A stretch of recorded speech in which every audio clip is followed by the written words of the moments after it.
Leslie and I have known each other since early childhood. We grew up on the same country road in Mississippi. I think why we're good for the community of Mississippi is because we're a product of this community. We are just two country guys, and we were embedded with what I call the diamonds of good character. Come, join the family, and help us build the community.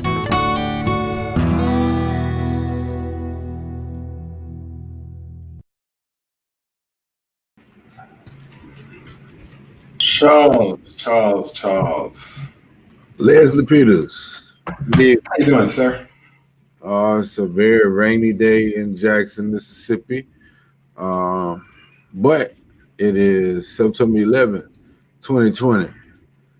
And all things being equal, I think we should just take some time out right now to remember those who were killed on September 11th, 2001. 19th anniversary, Leslie. It is indeed. It is indeed. You know, I was just thinking, it doesn't, wow, I was like 19 years. I remember the day. I remember exactly where I was on that morning. Yeah, it's something I don't think any of us will ever forget. No. And I think the same can be said, as we look at somebody was mentioning that, the pandemic as well. I mean, just who would have imagined just a few short months ago that life would change as it has. And so I think what it makes me realize, and I take more calculated measures now to realize that every day, every opportunity that we get is precious. And so it's always great to be pursuing and living it in a way that you have no regrets, right? And so I always say, my dad used to say when he was coaching, don't leave anything. He said, don't leave anything in the locker room, leave it all on the field. He said, because if you walk off the field and you left it all on the field, then you don't have nothing to hold your head down for. Yeah, then you don't have to worry about the outcomes because you did your very best. Exactly. And I think that's something we all aspire to, is to do our very best. No doubt. And, I know you have a lot to cover today, and certain people have given you a lot of information to use over the past week and made it pretty easy for you. So I'm gonna let you kick it off. Kind of a lot of the stuff that I share with you is just layers of information that I want to share with our viewers, starting with just how I see, even though it's September 11th, I would be remiss if I didn't keep stressing safety on the COVID side, because regardless of what our president says, we are not rounding the corner. I think we have 835 cases today. We've been having roughly 29, 39 deaths a day. And Mississippi hit the 88,000 case plateau, which is nothing to be proud of. It's strange times indeed, because 2020 has thrown so much. I had initially planned to talk about the fans in Kansas City, Missouri, booing the moment of unity, but Skip Bayless kind of stepped on that in my mind, and I had a bigger point I wanted to make on what his actions have triggered. But I guess we start with COVID and kind of work our way out. Well, before you go there, how about this? When have you known me? And you've known me pretty much all my life. When have you known me to ever let the first game of the NFL football season go by me totally not even realize it? 2020, man. I mean, it's bigger things. I mean, I was remarking. I think the guys had called about fantasy football, and I'm like, no, I'm not playing this year. First time in probably 15 years that I haven't played fantasy football in some form or fashion. Right. Because I think the issues of the day require more than what fantasy will allow at this point. And I think the solidarity around the Black Lives Movement, social justice, income inequality, which we focus on a lot, and then just the realities of COVID. And my personal opinion is there should not be sports right now. I know the nation needs something to help heal and what have you, but I just don't think it's safe enough for that. So for that reason, reality is trumping fantasy. Okay. Well, I'm gonna let you go on into it. I kind of want to start with COVID because I was looking for some information related to these colleges and universities going back, which we said that was a bad idea to begin with, and we have our own theories about why that happened. Lack of leadership, financial conflicts, what have you. But I wanted to see if there was a cohesive unit of measure that was tracking what was happening on college campuses, particularly in Mississippi. And so I ran across a tracker. It doesn't really tell you much, but goodness sakes alive, if you look at the numbers from that tracker, University of Mississippi has got a problem. I mean, it's no laughing matter. I mean, I laugh to keep from crying, but I mean, when I looked at the tracker and I looked at the other schools, and then what's going on with the leadership at Alcorn? Not providing the information. That bothers me because in this day and age, we should be transparent.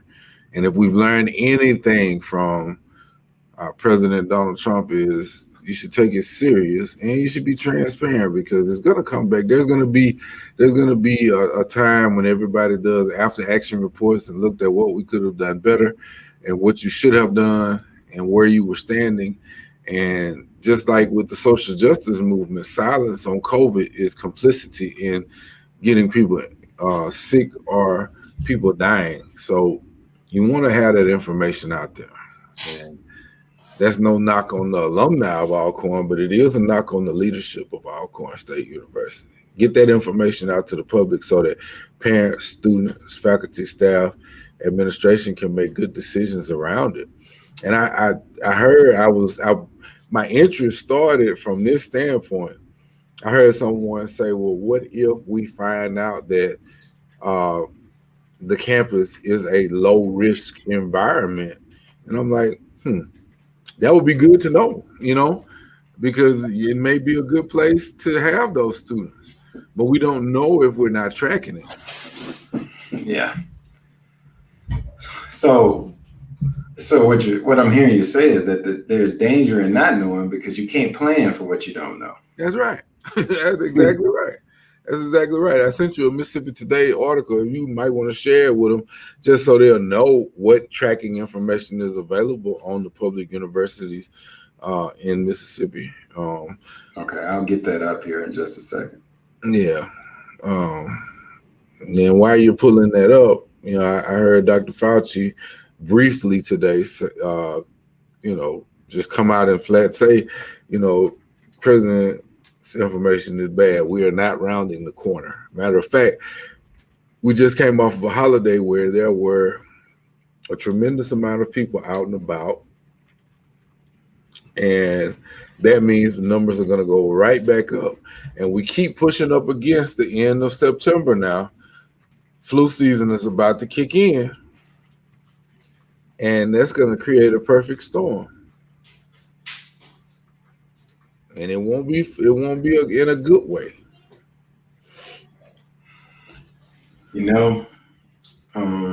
I was torn with something, and I was searching for the perfect image of 9/11 just to pay tribute to it. And I had a very summer moment because it took me back. It took me back. And I know Iris had made the comment that on that day she literally was running for her life, literally. But most of the images that come up that you find are of the accident incident, of the planes going into the building. I really wasn't looking for that one. I was really looking for something that was more symbolic of the resilience of America and of the country. So that's why I hadn't put anything up yet, because I hadn't found anything that quite. Well, I think the image that I always reflect back to is not the one that I saw, because that one it's too harsh and it's ingrained in my mind forever. Right. But it's the rays of light from Ground Zero, because to me that is emblematic of the American spirit, willpower, and fighting to get back on our feet. Incidentally, I just read an article and I found some other information about it. I hadn't had a chance to get it to you, but it seems that our president has siphoned off money from the firefighters fund. Yes. And to me, that is just trifling. It's despicable. Why would you take money out of a fund for people who gave their lives knowing that they weren't coming back out of those burning buildings? Yes, I read that article, and it was heartbreaking too when you think about it, because I mean, do you realize what they're saying? I mean, you took money from the fund that takes care of the family of fallen hero. Bruh, you got, and that money was going for firefighters who have health issues from the breathing of the that are still ongoing health issues. Yeah, they're gonna have lifelong health issues. But you out commemorating 9/11 today, so you look good for politics. But in real life, people are suffering because of your action. I just think that's the lowest of the low. But I mean, look, we know who and what he is. I've got a series of things that I want to talk about related to him and how he's pushing a hidden agenda around voting, because we try to equip people with information.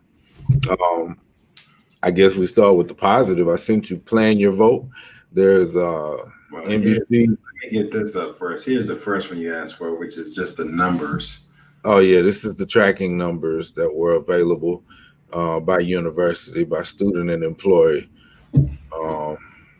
And so you can see just from the raw data, if you blow it up a little bit, my eyesight not the greatest. I can't see those little numbers.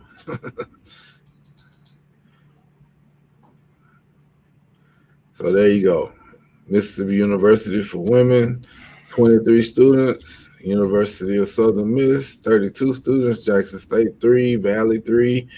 Mississippi State, 310. Delta State, 95. University of Mississippi, also known as Ole Miss, 403. And 12 employees for a total of 415. 14.8%. Yeah. We got to get it together.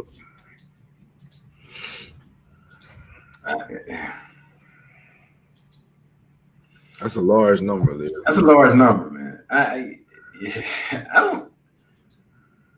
That's a large number. I mean, just putting that in perspective. God, that's an incredibly large number. I mean, you're talking about, I can remember times we were alarmed when the states got above 5%. Mm-hmm. That was like really, really panicked. They're over 14% of their population.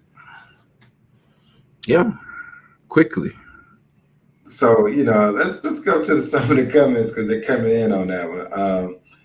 I'll just hit a couple and we'll come back. I'm sure it'll be popping all day today.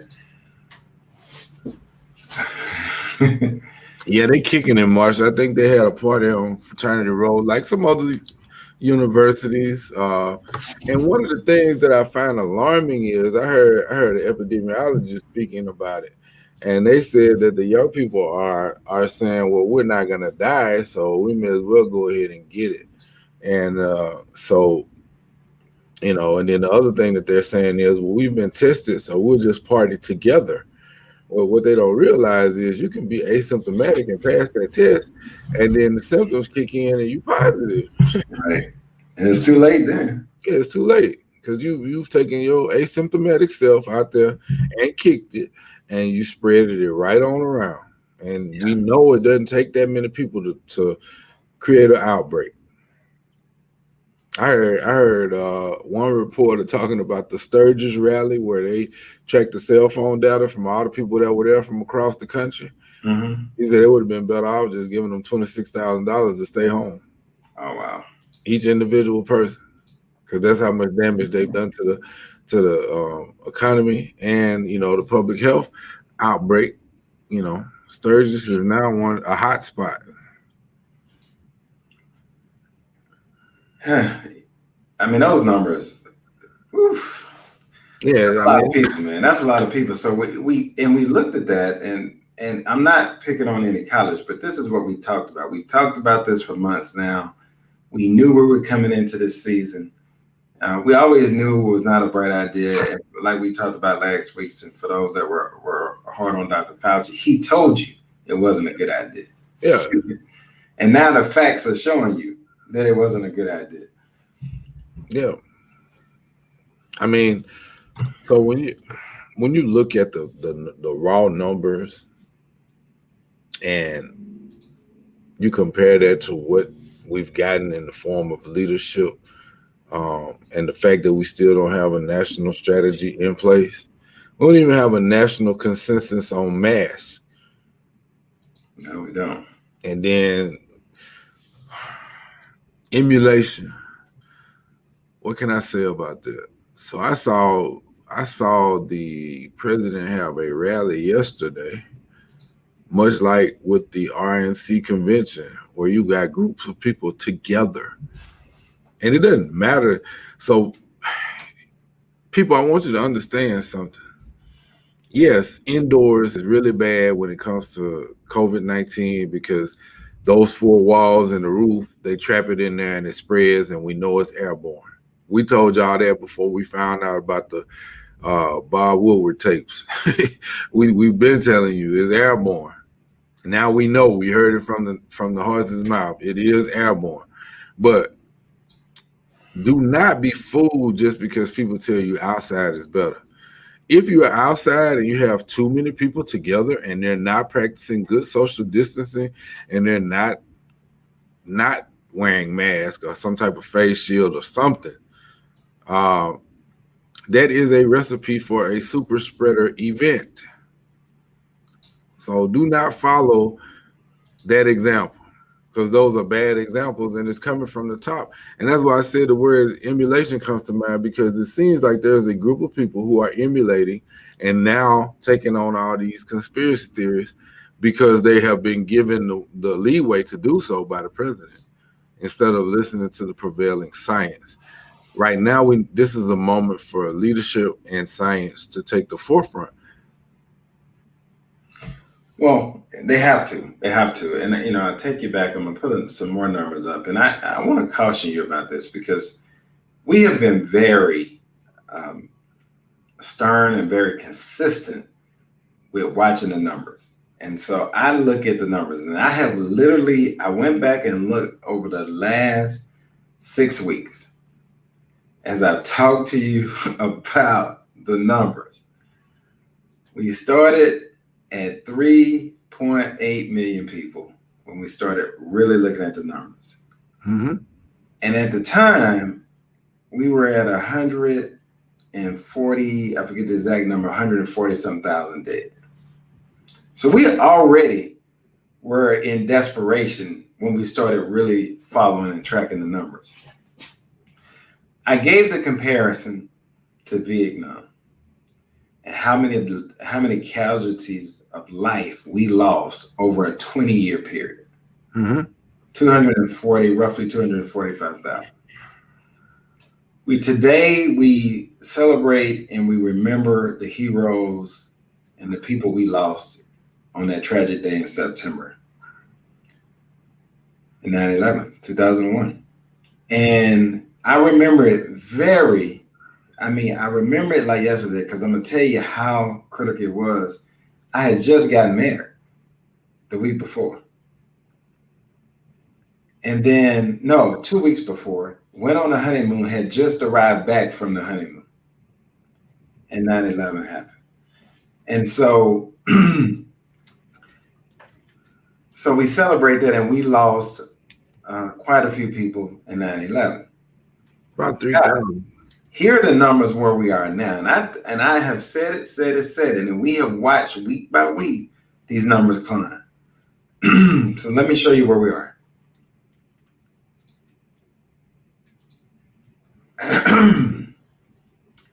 It's hard to even say. 6.43 million infected with COVID, 192,000 dead.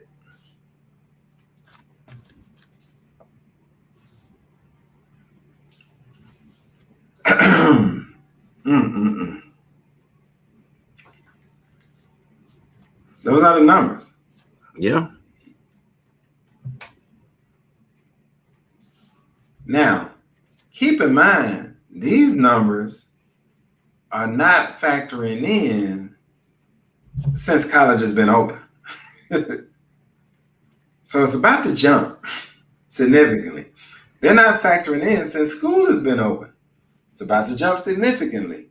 And so we've been saying this for weeks, and now we've watched the numbers. We've all watched the numbers. These are facts. So the reality is, when Dr. Fauci says we're not rounding the corner, and for anybody that wants to challenge that, that's fine. Show me by the numbers where we rounded the corner. Show me by the deaths and the amount of people we've lost where we rounded the corner. Show me, and look, if you can show me, I will accept it. But I don't see it, y'all. Well, the problem with that is Dr. Fauci has been clear from the beginning. We're still in the 40,000 range per day. That's not going to cut it. That's too many. And what he's looking at, I suspect, because I'm not a scientist, but I read enough to be able to tell you what one of the things he's looking at. I can't tell you all of them, but one of the things that he's looking at is just the natural annual flu season. It's right here. So you think about 2020 now, just for some perspective. We've already seen hurricane. We see wildfires over a landmass the size of Connecticut on the West Coast, which is climate change. Hurricanes with wind speeds up to 150 when they hit land. That's climate change. All the climate deniers are going to have serious problems as this continues to happen, because just like we have a pandemic that's affecting our food sources and businesses, these climate issues are going to do the same. But you have all this stuff converging at the same time in 2020.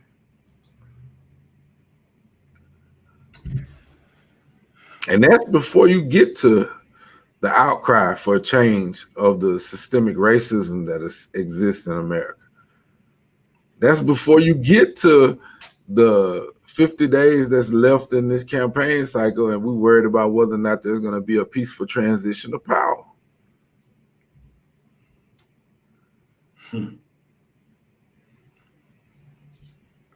And so I know we're running a lot of stuff together, but this kind of how my mind, my mind is like one big stream. It's like it's all kind of stuff going on. So when I hear the president say out of his own mouth that he watched 5 hours of television, now it may be cool for one of us to watch 5 hours of television because we locked in from the pandemic and can't go nowhere. I know what you. But over the span of time that he spent watching Fox and his friends, 1,100 people died. You should have been somewhere doing something, showing some leadership instead of talking about you watching the news. And so it's that type of tomfoolery that is keeping us from rounding the corner. Because you have a whole segment of America that is believing that foolishness, and they watching the same thing that he watching, and they're not stressing it because from a purely political standpoint, coronavirus, as Cardi B would say, coronavirus, it's not good politics. My problem with that though is coronavirus shouldn't be political. People are dying. It should not be political. And just like we talked about the safety of kids should not be political. Yeah. I mean, and you know, when I hear somebody in that level of authority say liberate Michigan, man, get on somewhere. Well, look, it's let me get some of the comments on there because you look, you got me with that one when you said liberate Michigan. Let's go to some of the comments. Wow! Whoa! Yeah, I was focusing on Mississippi. I mean, it's bad all across the country. Wow! So I hate to see. You know what? And as we started looking at some of these numbers come out, especially from the bigger schools. Yeah. This is. So look, we did 6.4 million without the colleges being in school, without students being in school. I don't even want to see what this rate is going to turn into now. We're going to go from. I mean, the estimates. I mean, if we keeping it real, like we always do, the estimate is that there will be 400,000, 300,000, somewhere in there dead.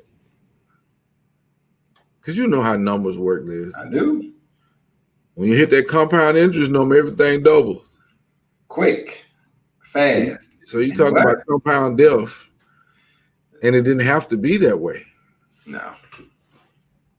And we're not talking about 400,000 in the next year. We're talking about by the turn into the new year, January. Yeah, no doubt. And I know you got some other things you get to, so just let me know when you want me to pull up some of the other ones. But I will try to. It's worth spending a little extra time on this because I mean, some of that stuff I can kind of get through, but it bothers me to no end to know that we don't have national plans in place. So it's left up to us, which we've been saying since the start of shutdown. It's left up to us to come up with plans that are going to keep ourselves and our loved ones and our communities safe, because it's just kind of being pushed to the side by those who are worried about the stock market. So what it really comes down to is something we talked about earlier: money over life. Yeah. Money over life. Money, in fact, money over everything. Yeah. So I mean, I think that is it's chilling. It's chilling. I mean, but I'll move on. I'll move on because I know you're gonna end up back here. So it's inevitable because it bothers me to no end. But I want to spend some time talking about Skip Bayless. All right, and his foolishness, because I think he touched a live wire. And it really hurt me to see him do what he did to Dak Prescott. For those of you who don't know, Dak Prescott gave an interview and then he talked about it. He manned up to it, that he was having pandemic depression on the heels of his brother committing suicide, which was on the heels of his brother taking care of his mother who passed from cancer. And Skip Bayless decides to tell him to man up. Yeah, he did. This is the whole point of mental illness, mental health awareness, self-care. Dak Prescott has always been a leader. And what he's trying to say is, I'm going through something. And he's met with this type of offensive language from Skip Bayless, who doubled down on it. He doubled down on it today, saying, "Well, I said what I said. I really don't care about your mental illness. Man up." You know, he got mental health issues going on. He's lost loved ones over an extended period of time. He's under the Klieg lights of playing quarterback QB1 in the National Football League. I'm not making excuses. Well, and let's just be, and I don't give the Cowboys much props, but let's put it in context. Not only is he playing quarterback in the National Football League, he's playing quarterback at the most popular NFL team, period, and the most popular team in sports in the world. Yeah, no doubt about it. And that's not an excuse. That's just an acknowledgement of where he is in his life. But he was man enough to come out and say that I have been down. This is what I'm doing, and I suggest that others get treated.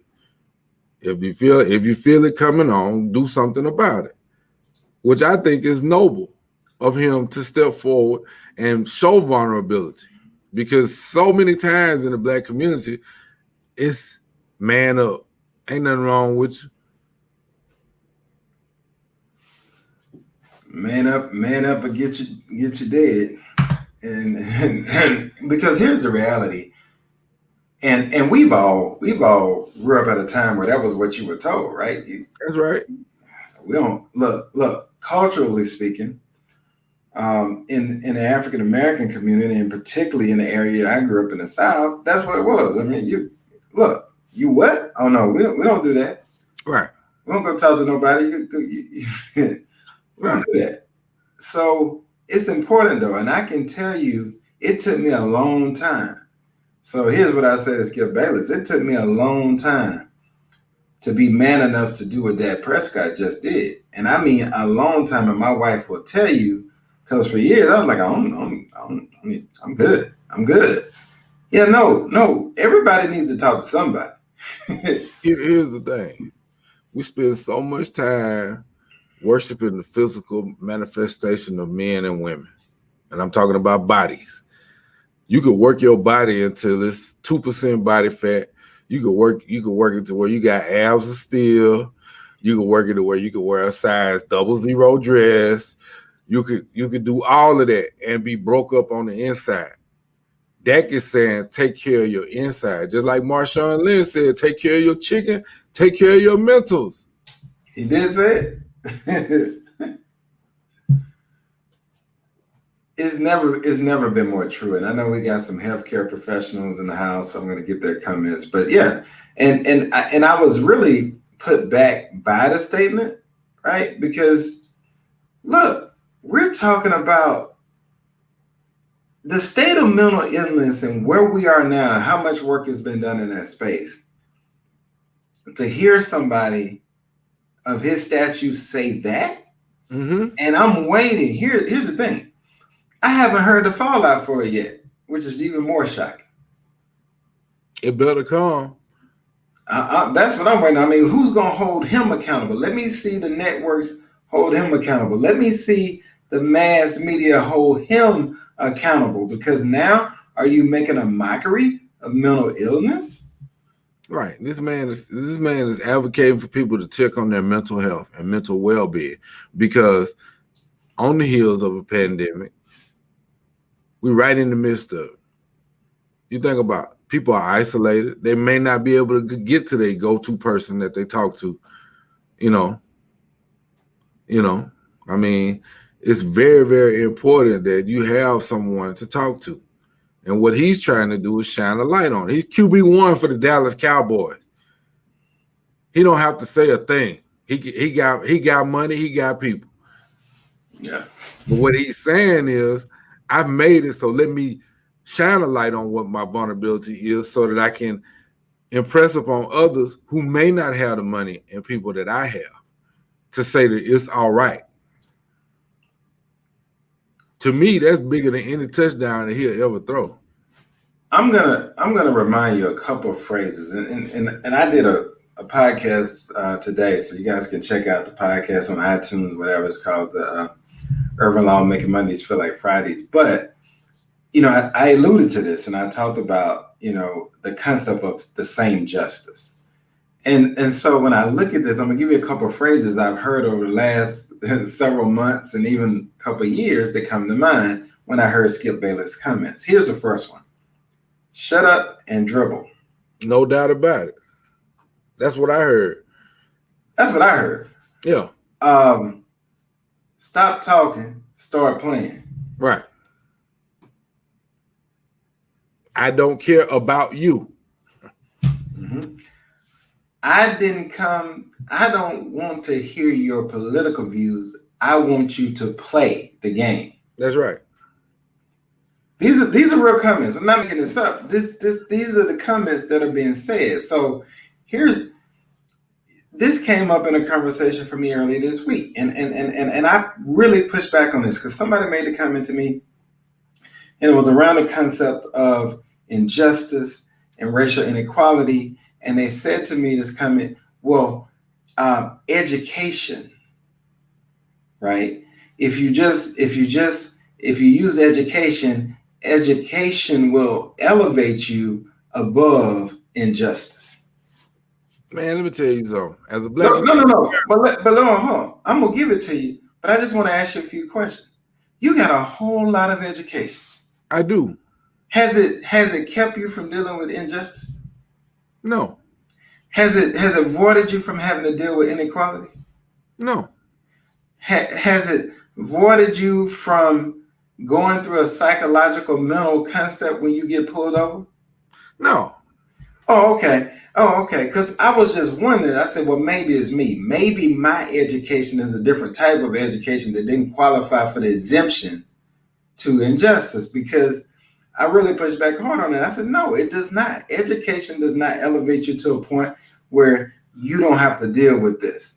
No, this is life. And as I said before, when people like Skip Bayless make these idiotic comments, somebody's got to hold them accountable. And we as America have to hold them accountable, because the reality is it's called mental illness, which means it's a illness.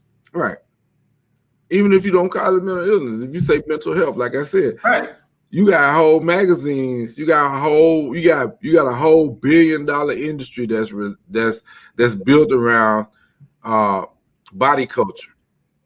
And if you see a little fat girl and she don't look like the little skinny girl, you're gonna fat shame her. Mm-hmm. To me, what he's saying is, I don't care what I look like. I care about what I feel like. You know what I say to that? You better. We better. We all better. We all better, because it's just as important. Because you could be fine at 59 and not have nothing on the inside. You could be hollow. Now, I'm not advocating for you to not work out. I'm not advocating for you not to take care of yourself physically. But I am saying examine what's under the hood. Because I've seen plenty of cars with spinners on them, and they got a 4-cylinder engine. It don't run well. Not the 4-cylinder. Yeah. So the bottom line, guys, here's the thing. I usually give this analogy. I could celebrate you. I could hand you the keys to a Rolls Royce. Pay for it. Hand you the keys to it. Say it's yours. If it doesn't have an engine under the hood, you ain't going nowhere. If it doesn't have gas fuel in the tank, you ain't going nowhere. That's an expensive paperweight. That's it. You can go sit in it, you can lounge in it, but you can't go nowhere. But you can't what? What was the car meant to do? To move you from one position. You were supposed to drive it. You cannot drive that car. You cannot figure out what its function is designed to do without having the essential things. And so inside is essential. Yeah, it's essential. That's the essential worker of our bodies, the inside. Oh yeah, you gotta take care of your inside. I mean, mental health issues are real, and we know better now. So we should be acting better.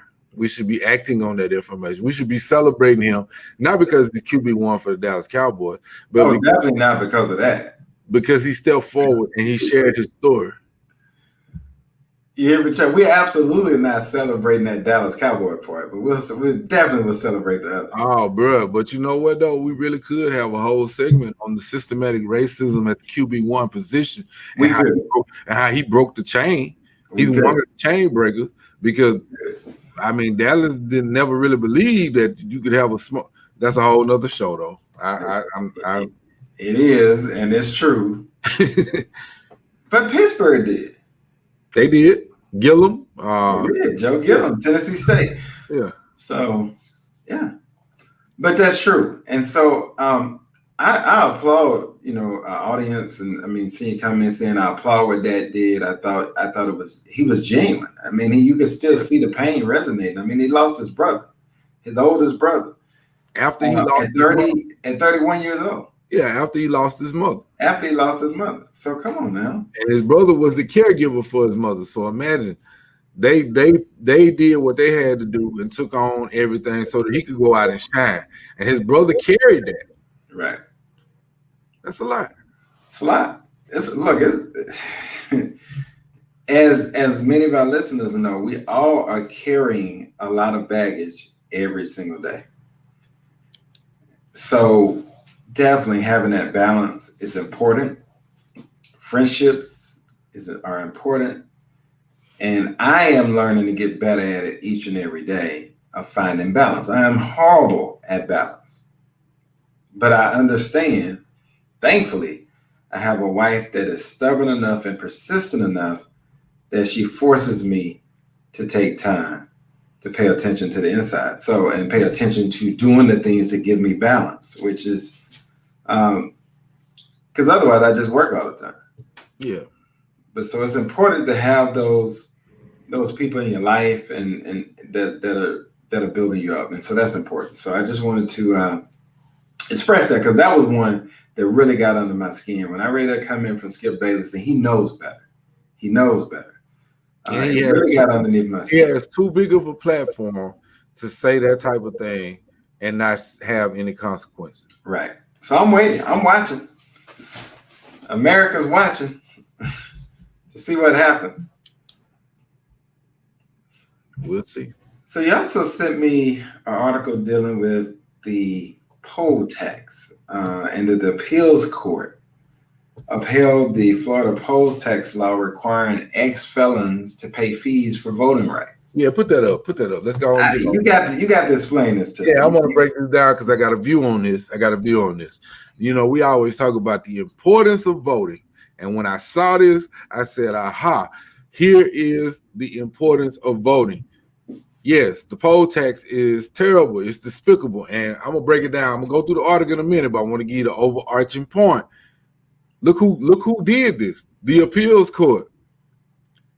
People don't understand. People don't understand. I deal with this on a daily. People do not understand that when you vote for president, you voting for your judges. Because he has the power to appoint Article 2, Article 3 judges. And Charles, when he appoints them, how long are they there? For life. Mm-hmm. And so what has happened is the good people of Florida voted on Amendment 4 and they celebrated it as a success. We all did.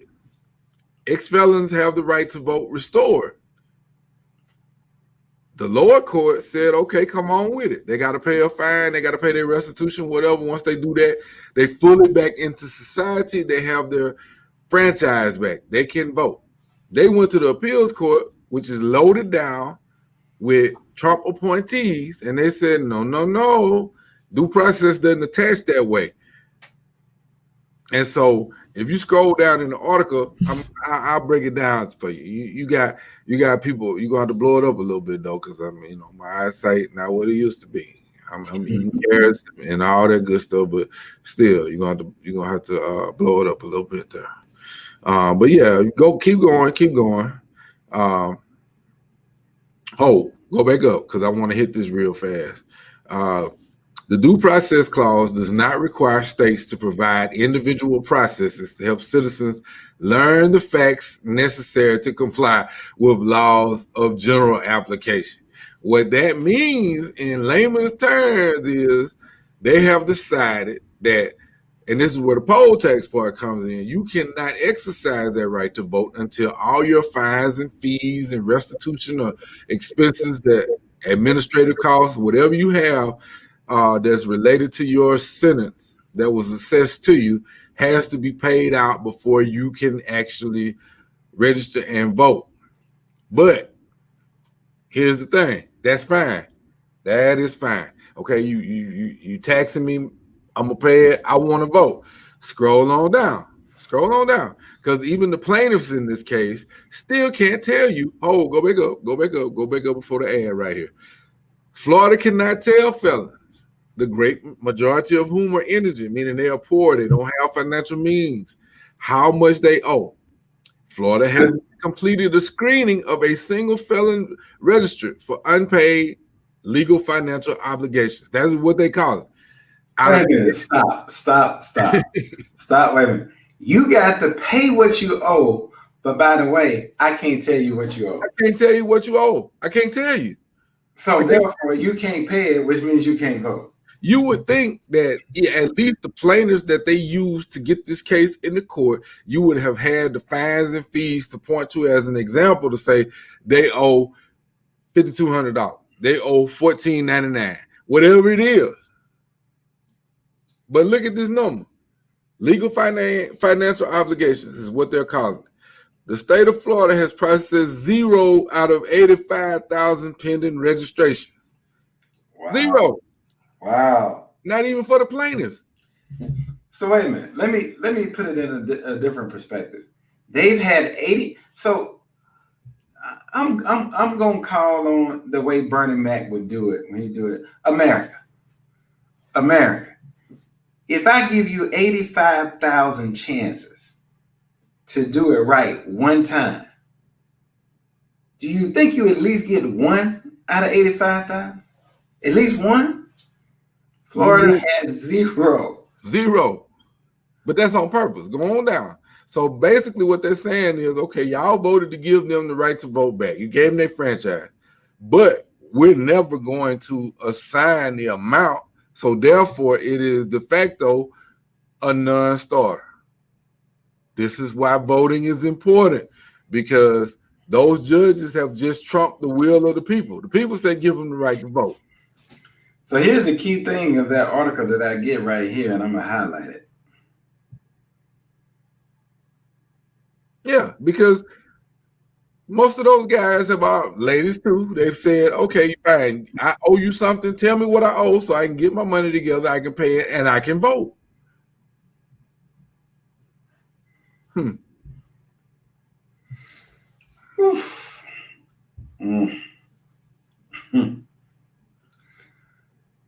Charles. That's why it's important, man. So Charles, let me say this. So to the person that looks at this, because I know there will be some that gets disgruntled, that gets disenfranchised, so to speak, with the fact that, like, hey, now my vote really don't care because I can't even vote.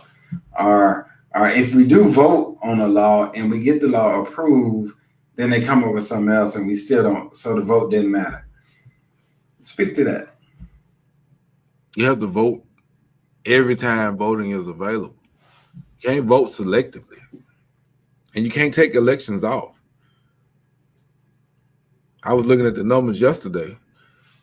Donald Trump made it to 270 on the Electoral College because of 77,000 votes, basically. Yeah. In 3 states. That's Michigan, Wisconsin, Pennsylvania. Yep. Now, here's the kicker. You had enough people in South Florida, not the whole state of Florida, just South Florida. I'm talking about Miami-Dade, Liberty City, in that area. Mm-hmm. You had enough people of color that decided she's going to win anyway, so I'm not going to vote. And guess what? Donald Trump wins Florida, then he sneaks in and wins Michigan, Pennsylvania, and Wisconsin. Game over. And here's the thing that I want to stop hearing about. Until the law is changed, it's the Electoral College. I don't want to hear about the raw vote. I don't want to hear about where she won She won the popular vote. That's fine. People live where they want to live. But if you don't live in one of those battleground states, you can't help her. So you better get up and go vote. Because now one of his hallmarks, one of the things he likes to tell people is, hey, I appointed 240 judges and 2 Supreme Court judges. So guess what? Long after he's gone, you're gonna have to live with people that think like him. Yeah. And that's the part that I think we miss sometimes. Is I gave you the stats on the last week. He's appointed 198 judges in 4 years, and not one looks like you and I. Not one. Bruh, last week he tried to appoint a 33-year-old with eight years of legal experience. She had to start citing to her clerkship as part of her experience because she was not qualified to be on the bench.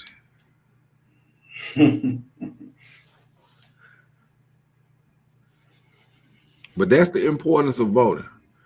Now, I want to talk about some trickeration because they running trick plays. Because we running out of time, but I want to get to this. ACLU did a study in Georgia that looked at the voter purge law, use it or lose it, and they knocked off 200,000 people from the voter roll. So voting is not just showing up on the day of and voting. You have to be aware of what's happening in your community. And by community, I mean on your street, in your block, in your state, your city, your town, your county, your state, right? That's your community when it comes to voting. Because evidently in Georgia, 85,000 of those people who got knocked off, they still live in the same place. They just didn't fill out the little postcard that they sent out that said, hey, do you live here?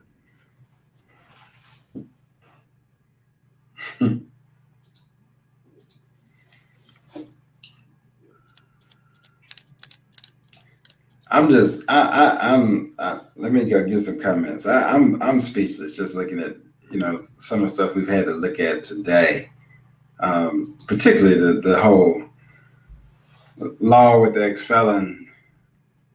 And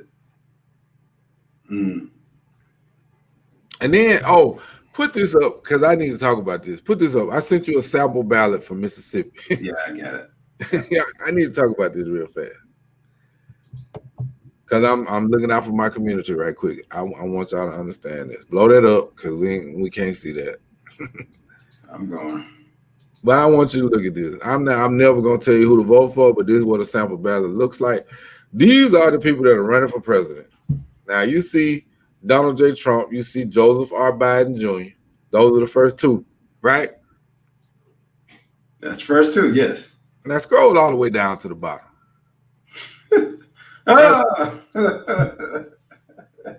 Just so y'all know,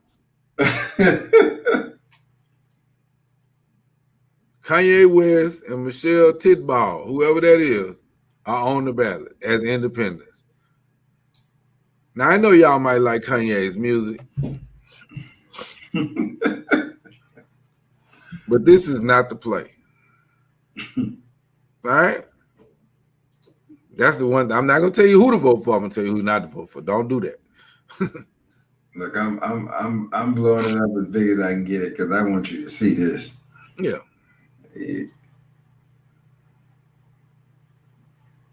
So here, and then these are some of the other races that are going to be on there. Benny Thompson will be on there.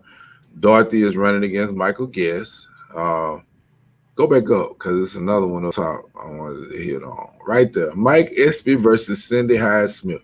For those of you who don't know, Cindy Hyde-Smith is serving out the end of the term of the senator that she replaced. Mike Espy ran against her and lost. He's running against her now for the full-time seat. Mike is running a very spirited campaign. He needs some money. He needs volunteers. He needs a lot of things. But Cindy Hyde-Smith has taken the approach that she's going to ignore him. So that means she's not going to come talk to us as potential voters. She's not going to debate him, so we'll know what her ideas and policies are going to be. She's pretending like Mike Espy does not exist. There should be a penalty to pay for that. I'm going to be looking to see if anybody's going to penalize her. The way you penalize her is not by yelling at her on Twitter. Go vote. And in case you guys don't remember who Cindy Hyde-Smith was, or a comment she made, she was at a public event, and she made the comments, and she was referring to a gentleman. Obviously, if you did a hanging, not only would I be there, I'd be on the front row. Just wanted to remind you. Let that sit with you for a second. If you were to do a hanging, not only would I be there, so forget that. Know that I'll be there, but not only would I be there, I'll be on the front row. Yeah. And so, Liz, I noticed I got on a pink, you got on green. So let's give a shout out to Kamala Harris and all the sorrow. Joe Biden raised a lot of money by putting on the ticket. $346 million last month. Yeah. So this month, yeah. So they still need money though, because this is going to be hard. Because, and I say that for a reason. We got on pink and green. We didn't do that on purpose. But I just wanted to give her a shout out because she's doing really well. She's out there doing what she's supposed to be doing as a candidate for vice president of the United States. Look, I give her that. They covering a lot of ground every day. They are, and they got a lot more ground to cover. Yep. I would like to see one of them go to Nebraska. I would like to see one of them go to Maine just to hit those. Those have separated electoral college votes, the split district. So need to get that one. I want to see them go to Arizona. I want to see them spend a whole bunch of time in Florida. I want to see them spend some time in Wisconsin, Pennsylvania, Michigan. I want to see them spend some time in Georgia.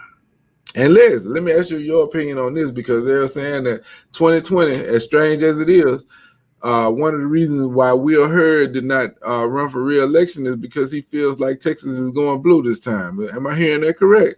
I'm not hearing it. Yeah. I'm here, and I'm not hearing it. And I'm not seeing it either. Okay. Now, if we wanna talk about blue, yeah. If you're talking about Houston, they always been blue. Yeah, no, it's spread out though. It's spread out. But I haven't seen the signs of that. Okay. Well, I'm just asking because I found it interesting that Will Hurd is a sharp dude. He's one of the few Republicans that I actually paid attention to. I'm putting my political affiliations out there today. But I mean, I like the way the brother present himself, and he has, very cogent arguments for what he's arguing for. Now, I may not believe in nothing that he's saying, but at least he presented it without all that foolishness. But he is not running for re-election, and that caught my eye and sparked my interest. Like, I know it's been trending purple, and I know with the Latinx and African American vote, it's a possibility. Absolutely. Well, I would welcome that. But I also know too, Liz, that Harris County tried to do 100% mail ballots, and they got beat on that in court. Yes, they did. They did, and there's no reason. And obviously they did, because the majority of Harris County is minorities. Right. So it's a heavily Democratic area. So yeah, they led an aggressive campaign to do that. So that lets you know, again, go to court. They got beat on that. Why? Because our judges is not a representation of America right now. So yeah. So here we got about 2-3 minutes. Yep. I want to talk about two things. All right. This from the trickeration playbook. Now, Hillary Clinton did not run the best campaign. I'm just saying that. She didn't run the best campaign. You get beat by 77,000 votes, that means you didn't go everywhere you're supposed to go. However, they had some help. They had Russian interference. We now know Rudy Giuliani was meeting with the guy got sanctioned yesterday, a Russian agent, passing along information. But there's a group called Fancy Bear. Have you ever heard of Fancy Bear? You should, because you're an IT guy. Yeah. Fancy Bear They were the ones responsible for hacking in and getting those emails Right. that made them look bad, made them start catfighting in the middle of the campaign with each other. Well, Fancy Bear is back. They tried to hack Joe Biden yesterday. Yes, they did. So trickeration. They're running the same exact playbook with Russian help. However, they're going a little bit further now because they're not only the candidate, they're the president. You know how the hack club for me in commercials say, I'm not only a member, I'm the president. I'm the president. So they're running it a little bit further to the point that a lot of people may not know this, but John Durham, who was a U.S. attorney from Connecticut, has been tasked by the Attorney General of the United States, Bill Barr, with heading up this investigation to look into the people who investigated Russian interference, meaning he's now investigating intelligence agents. Yes.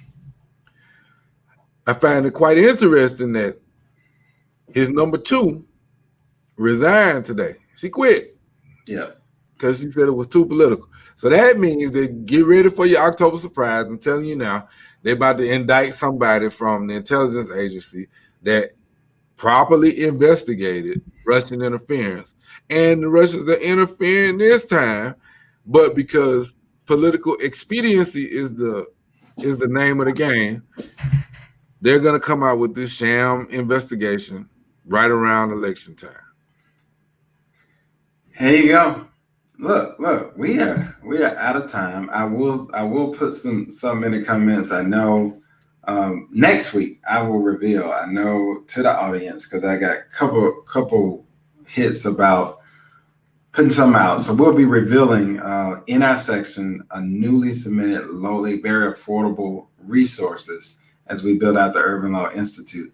So courses, online courses. So the first credit course is going to be released in just next week. So for all of you, if you know somebody, get them in. So next week, I'm going to do the unthinkable, because next week, I'm going to put it up. And for the time of the show, the whole show, everybody that registers, when the course is released, will get 100% off. That means it's going to be totally free. I can't do any better than that. So that's it. So if free don't work, I don't have nothing for you. But that'll be next week. So for everybody that's trying to get in that position to do something and get their finances in order, that's going to be the course won't be released next week, but the sign up sheet to get it free will be released next week. And so for everybody that signs up while we're on the show live next week, we'll get the course when it's released 100% off. That means $0.00. I like it. There you go. Well, y'all please be safe out there. We have not rounded the corner on Corona. Coronavirus is still with us, and it is wreaking havoc. And it's hidden. It doesn't matter about the population. It doesn't matter about your gender or your race or your locale. Do not listen to the foolishness that you are hearing. Go search, study, and show yourself approved. Get you a mask. Cut down on your outside hours. Spend time with your family. Work on getting your chicken up. And you get your chicken, get your minerals, right? Take care of your chicken, take care of your minerals. That's right. Be safe. We're still open. So if you need us, call us 601-340-6800. Enjoy your weekend. And be safe. See you next Friday. So don't forget to tell all people that need help with credit, have them on next week, share it. They're going to get a great opportunity to get something for free that'll help them in a major way. See you next week, guys. Leslie and I have known each other since early childhood. We grew up on the same country road in Mississippi. I think why we're good for the community of Mississippi is because we're a product of this community. We are just two country guys, and we were embedded with what I call the diamonds of good character. Come, join the family, and help us build the community.